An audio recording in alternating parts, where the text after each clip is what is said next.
இப்போ நம்ம பார்க்க போற அந்த கொஸ்டின் ரயில்வே எக்ஸாம்ல ஸ்பீட் அண்ட் டிஸ்டன்ஸ்ல இருந்து கேட்கப்பட்ட ஒரு கேள்விதான். சரியா?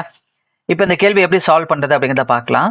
சரிங்களா? அந்த கொஸ்டினை படிக்கிறேன் கவனிங்க. நான் சொல்ற கான்செப்டை நல்லா ஞாபகம் வச்சுக்கிட்டீங்க அப்படின்னா இந்த மாதிரியான கொஸ்டினை மைண்ட் கால்குலேஷன்லேயே நீங்க ஒரு 20 to 30 செகண்ட்ஸ்க்குள்ள ஆன்சர் பண்ண முடியும். சரியா? மேனுவலா போடணும்னு அவசியமே இருக்காது. மனக்கணக்கிலேயே உங்களால ஆன்சர் பண்ண முடியும். நான் இப்போ கொஸ்டினை படிக்கிறேன் கவனிங்க.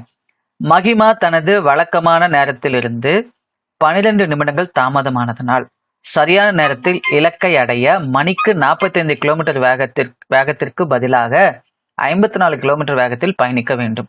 பயணித்த தூரத்தை கண்டறியும். சரியா? மகிமா ஒரு தூரத்தை கடக்கிறதுக்கு மணிக்கு 45 கிலோமீட்டர் ஸ்பீட்ல போனதுனால, சரியா, மணிக்கு 45 கிலோமீட்டர் ஸ்பீட்ல போனதுனால 12 மினிட்ஸ் லேட் ஆச்சான். அதுவே அவங்க 54 கிலோமீட்டர் ஸ்பீட்ல போயிருந்தாங்கன்னா கரெக்டான டைமுக்கு போயிருப்பாங்களா. சரியா? அப்ப இந்த இடத்துல அவங்க ஒரு நிலையான தூரத்தை கடக்க போறாங்க. எப்பயுமே தூரம் நிலையா இருக்கும்போது நம்ம வேகத்தை அதிகரிச்சோம் அப்படின்னா நேரம் குறையும். இதை மறக்கவே கூடாது. சரியா? அதுவே நேரத்தை அதிகரிச்சோம் அப்படின்னா வேகங்கிறத நம்ம என்ன பண்ணணும், குறைக்கணும். சரிங்களா?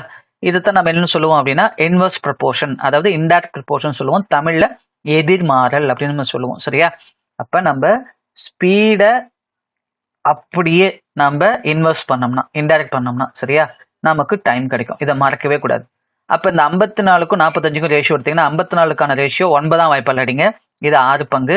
45க்கான ரேஷியோ 5 பங்கு. சரியா? அப்ப இந்த டைமுக்கும் இந்த டைமுக்கும் டிஃபரன்ஸ் என்னன்னா 1 பங்கு நேரம். அந்த 1 பங்கு நேரம் தான் என்ன அப்படின்னா 12 நிமிடங்கள் கணக்குல கொடுத்துருக்காங்க. நமக்கு கணக்குல இந்த 12 நிமிடங்கள் கொடுத்துருக்காங்கல்ல, அதுதான் 1 பங்கு நேரம். அப்ப 54 கிலோமீட்டர்ல போகும்போது அவங்க எடுத்துக்கிற நேரம் 5 பங்கு நேரமா. அப்ப 5 பங்கு நேரம் என்ன அப்படின்னா 60 மினிட்ஸ். அவ்வளவுதாங்க. அப்ப 60 மினிட்ஸ்ல அவங்க 54 கிலோமீட்டர்ல போயிட்டு ஒரு தூரத்தை கடக்குறாங்க அப்படின்னா பாருங்க, இதுலயே மணி நேரம்னு இருக்கா. மணி நேரங்கிறது 60 மினிட்ஸ் தானே.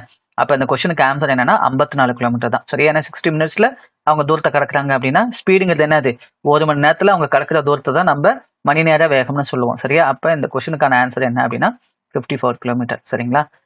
அல்லது நம்ம டிஸ்டன்ஸை கண்டுபிடிக்கணும்னா ஸ்பீட் இன்டூ டைம் போடுவோம். ஸ்பீடு வந்து பாருங்க இதில் 54, டைம் என்ன பாருங்க 60/60 போடணும். போட்டிங்கனாலும் உங்களுக்கு ஆன்சர் வந்துடும். சரிங்களா?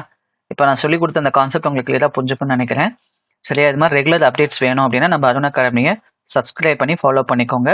நம்ம நெக்ஸ்ட் வீடியோவில் இதே மாதிரி ஒரு கொஸ்டினில் மீட் பண்ணலாம். தேங்க்யூ ஃபார் வாட்சிங் அருண் அகாடமி சேனல்.